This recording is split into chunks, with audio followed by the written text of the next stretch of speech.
The scent of hickory smoke and sizzling sausage floated through the humid air as the Tran family's annual Labor Day cookout kicked off, and Michael, kids, chased each other through the grass. Plastic plates stacked with cornbread and cola clattered on folding tables, and my uncles argued about LSU football like it was a court case. I leaned against a magnolia tree near the edge of the yard, 38 now, though my family still saw me as the one who never quite made it. My younger sister, Amelia, sparkled in a canary yellow wrap dress, charming our aunts with tales of her job prospects and international travels. Belisha just wrapped up her MBA at Columbia. My mom crowed loud enough to carry over the buzz of the bug zapper. She's been interviewing with some real powerhouses: Amazon, Bain, even Tesla. She beamed, clearly basking in reflected glory. I took a slow sip from my sweet tea, waiting for the punchline, and meanwhile she added with a practiced sigh, someone's still doing whatever it is she does, right, Monica? I smiled, faintly unfazed. Across the lawn, my dad manned the smoker, apron on and beer in hand. Still messing around with that tech thing, he asked. Data dashboards or something? He chuckled, not cry, but never seriously. I glanced at my phone. Tomorrow, 10 a.m. Final merger approval with Delta Metrics, followed by the roll out of our new executive suite. As founder and CEO of Crestview Analytics, I'd be making the call, something like that, I said with a shrug. That's when Amelia clapped excitedly. Big news, I have an interview tomorrow with Crestview Analytics. Can you believe it? They called me directly. It's one of the top data strategy firms in the US. Applause rang out. Aunt Cheryl handed her a mimosa. I just smiled. She'd be seeing me again, just not in the way she expected. That's incredible, Amelia. I just read a piece about Crestview's founder. Brilliant woman, completely self-made. My uncle Saxon chimed in, nodding with admiration. My dad gave a satisfied grunt as he turned a slab of brisket. That firm's no joke. They only hire the best. Real selective. I suppressed a laugh, picturing the HR folder open on my laptop back in my home office. Amelia Tran neatly listed among the external candidates for the final interview round. She didn't know the firm she was hyping up was mine, that I had started Crestview Analytics in a cramped Michael apartment 13 years ago with a used laptop in a secondhand coffee pot, while she'd followed every rule laid out for her. I'd spent my 20s writing new ones. What role are you interviewing for? I asked casually. Amelia's eyes lit up. Senior strategy consultant, practically executive tier. Can you imagine? Wow, I said, letting the smile tug at my lips. Sounds promising. She tilted her head, feigning kindness. If I get the job, maybe I can put in a word for you, Monica. I'm sure they've got admin openings you could grow into. My mother raised her wine glass approvingly. That's sweet of you, honey. Lord knows your sister could use a nudge in the right direction. 38 and still. Amelia trailed off, gesturing vaguely in my direction. Figuring it out, I thought about my penthouse office overlooking the Mississippi River, nestled atop the Crestview Tower, downtown, about the industry round table next week, where I'd be speaking under my professional alias, Emery, a name that had recently graced the cover of Wired. They hadn't connected the dots. Not yet. That's generous of you, I said, voice smooth as honey. Best of luck tomorrow. Amelia grinned. Some of us create our own luck, sis. You should try it. The conversation drifted on to my cousin's new boat, my aunt's bridge tournament, and Amelia's thesis awards.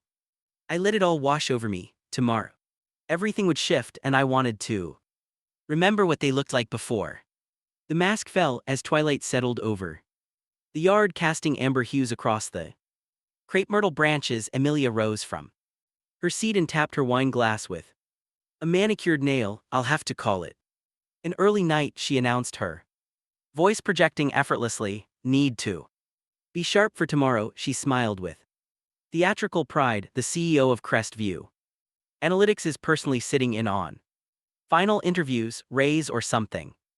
Nobody even knows who she really is. She tossed her hair. Well, whoever she is, she's going to love me by this time tomorrow. I'll be part of their Executive strategy team, then she turned to mom and added with a smug wink, maybe then you'll have something real to brag about. Mom dabbed her eyes with a napkin. Oh, sweetheart, we already do, at least one of our girls. Didn't lose the plot. I glanced at my watch. 12 hours and 52 minutes until Amelia would walk into the Crescent room on the 27th floor and find me. Monica Tran at the head of the interview panel. 12 hours until the world she built on assumptions and status collapsed. I stood and quietly gathered my bag. Early client call, I murmured. Oh, your little remote hustle, Mom said, distracted. Don't forget to Venmo for your father's birthday, Amelia. Already paid most of it again. I nodded and walked to my nondescript gray SUV. The same one I always brought to family functions. My real car, a custom white Mercedes AMG GT, stayed tucked away my downtown garage. As I backed out of the driveway, I tomorrow. If you want to see Amelia's face when she realizes who's sitting across from her, hit subscribe, because trust me, you won't want to miss what happens next. What a waste, can't even land a real job. I smiled to myself, picturing the brushed steel name plate on my desk. Chief Executive Officer, Crestview Analytics. Tomorrow Amelia would finally learn what a real job looked like and why she'd never have won at my company. By 6:30 a.m. I was already in my penthouse office downtown, sunlight pouring through the floor to ceiling windows overlooking the Mississippi River, the soft hum of servers warming up and the faint clatter of early arriving staff echoed like music through the halls. I had built every inch of this place, and today it would all come full circle. The slate gray Maxra suit hugged me like armor, calm, confident, battle ready. As I skimmed the morning agenda, my executive assistant, Jade, knocked and stepped in. Your sister's interview is at 9:00 a.m. sharp, she said, placing a folder on my desk.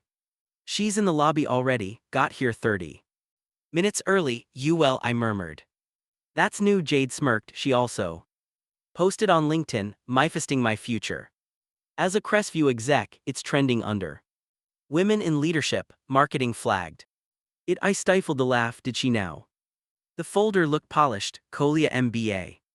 Impressive internships, glowing references, but I knew better. Those internships pulled from our uncle's business network, those glowing reviews. Family, friends, a performance resume stitched together with borrowed thread. The board's asking why you're sitting in on this one, Jade added. Quality assurance, I replied, rising from my chair. How many interviews before mine? 3, all briefed. They'll dig deep. At 9:00 a.m., I stood behind the one-way glass of our top-floor conference suite and watched Amelia glide in Chanel's skirt suit. Lise Baudouin's air of unearned certainty. She shook hands with her first interviewer like she'd already won. For 2 hours I watched the illusion fall apart, every can line picked apart, every rehearsed story cracked open, every polished title challenged and redefined. By the time Amelia reached the final interview, her shoulders drooped, her voice carried the faint edge of doubt, and her once dazzling smile had grown tight and uncertain. Send her in, I told Jade. Fija stepped into my office, failing to mask her awe. Her eyes swept over the panoramic windows framing the Mississippi River, the abstract oil painting behind my desk, the soft glow of polished oak and brushed steel. She paused just long enough to take it all in. My back was to her, facing the view. Please have a seat, Miss Tran, I said.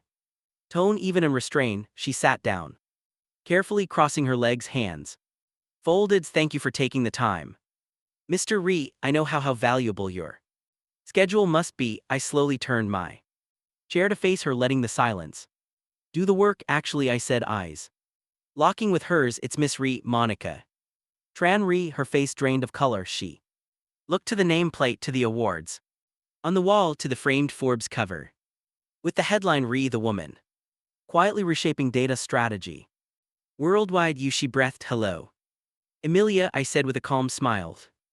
Prized to see your directionless sister running the company you couldn't wait to join. She blinked, her lips parted. Nothing came out, the prepared answers, the pre-rehearsed jokes gone. But that can't be, she managed. You're Just some remote freelancer, that's what.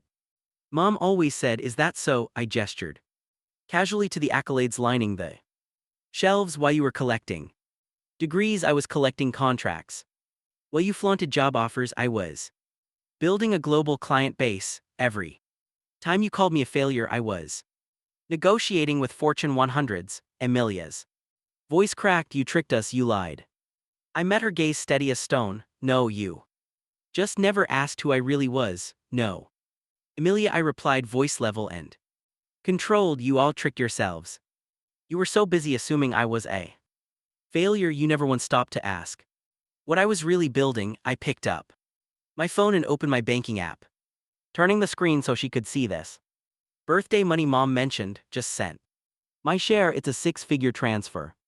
For me, it's a rounding error. Tears welled in her eyes, not the broken kind, but hot, humiliated, furious. So what? Now, she snapped. You're going to tell the whole family, make a spectacle of this? I shook my head. I don't need to say a word. Your interview performance already did that. 3 senior partners separately recommended against hearing you. Snort's feedback was unanimous. Too arrogant, too shallow, completely unprepared. Her voice cracked. You set me up. I gave you exactly what you asked for, a chance to prove yourself. I just happened to be on the other side of the table. I stood, brushing down the front of my suit. You should look elsewhere, Emilia. Try building something real next time, something not propped up by hashtags and Uncle Charles's endorsement. She rose unsteadily. Her expensive heels suddenly looked clumsy on the polished floor. The Chanel blazer she wore like a crown now hung like a mask, ill-fitting and exposed. Do Mom and Dad know? They will, I said, stepping past her to the door. I'm sure you'll tell them all about your interview with Emery. I pressed the intercom. Jade, please escort Miss Tran out and cancel my dinner with the family. Yes, Miss Ree, I've got a board meeting that requires my full attention. As the door clicked shut behind her, I heard her voice crack in the hallway, followed by a muffled sob. Not exactly the triumphant exit she had imagined. An hour later, my phone buzzed with incoming texts, first from Mom. What kind of cruel stunt was that? Emilia is in tears. Then from Dad. How could you humiliate your sister? We didn't raise you to be vindictive. I stared at the screen, let out a quiet breath, and turned it face down on my desk. They finally knew who I really was, but what they didn't realize, what they never asked, was that I'd stopped needing their approval a long time ago. I replied to the family group chat with a single message: you raised me to be successful. Congratulations, you did. Now maybe you'll recognize what real achievement looks like. Then I powered off my phone and turned back to what mattered, running a billion-dollar analytics firm that reshaped entire industries. While they were too busy making jokes at my expense, let them take their time adjusting. I wasn't slowing down for their comfort. Over the next few weeks, the shift was palpable. When they called, which was rare, the conversations were stiff, deliberate. The old jokes about my side hustle vanished, in their place cautious pleasantries, awkward silences, and overdone praise during Zoom birthdays. Emilia eventually landed a project coordinator job at a small branding agency across town. Not quite the executive seat she envisioned. No glass-walled office, no viral LinkedIn announcement, just a job earned the traditional way, without shortcuts. Mom and Dad quietly stopped hosting their Sunday dinners. Maybe they were embarrassed, or maybe they just didn't know how to exist in a world where the daughter they dismissed now owned the skyline they used to point to with pity. But the moment that sealed it came 3 months later. Forbes released their issue with a bold headline on the cover: the silent success, how one woman built a billion-dollar company while her family thought she was failing. There I was, centered in full color, sharp suit. Michael's cityscape behind me. No aliases, no silhouettes, just Monica Tranry in full view. I had 10 copies express mailed to each of my family members' homes. No card, no message, just the magazine, just the truth. The article traced my rise from cramped freelance gigs in a rented apartment to leading one of America's most trusted firms. It laid bare the sacrifices they strategy and the silence that had carried me here right under their noses, and at the end the final line. Read, sometimes success doesn't need to shout, sometimes it just signs the checks, and for me that was enough. I no longer craved their praise or their permission to feel proud. I had built something real, something lasting, something that no one could minimize with a joke or dismiss with a shrug. Let them tell their version of the story.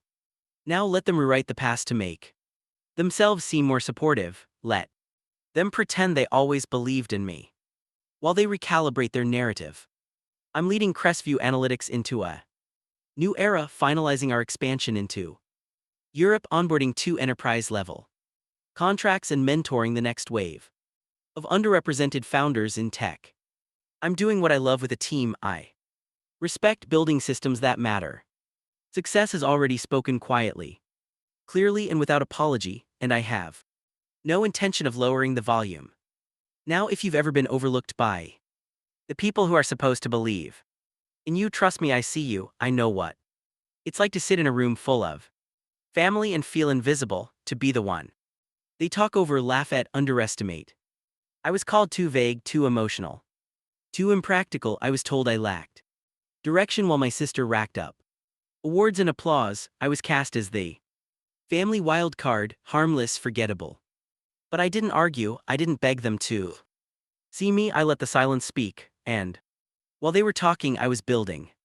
Now they can't look away. This story isn't about revenge, it's about resilience, it's about redefining yourself on your own terms, it's about walking into your own power, especially when no one is clapping. So if you've ever felt the need to downplay your wins, if you've ever built something beautiful in the dark just to avoid judgment, or if you're still pushing forward in spite of doubt, drop a comment below and tell me about it. Tell me what you're working on, tell me who counted you out and what you've done anyway. Tell me what gives you strength when nobody's cheering, not for validation but for peace. And if this story made something in you, sit up and say, that's me. Hit that subscribe button. This isn't just a channel for underdog stories, it's a space for builders, for dreamers, for quiet giants. It's where we celebrate strength that doesn't need spotlights. Let them laugh, let them doubt. We'll keep building, because sometimes the best way to win is in silence until your name is on the building. Before you go, how are you doing? Really, did something go right today, or are you just holding the line one moment at a time? Drop it below. I read every single comment. This isn't just my story, it's ours. Let's celebrate your quiet victories.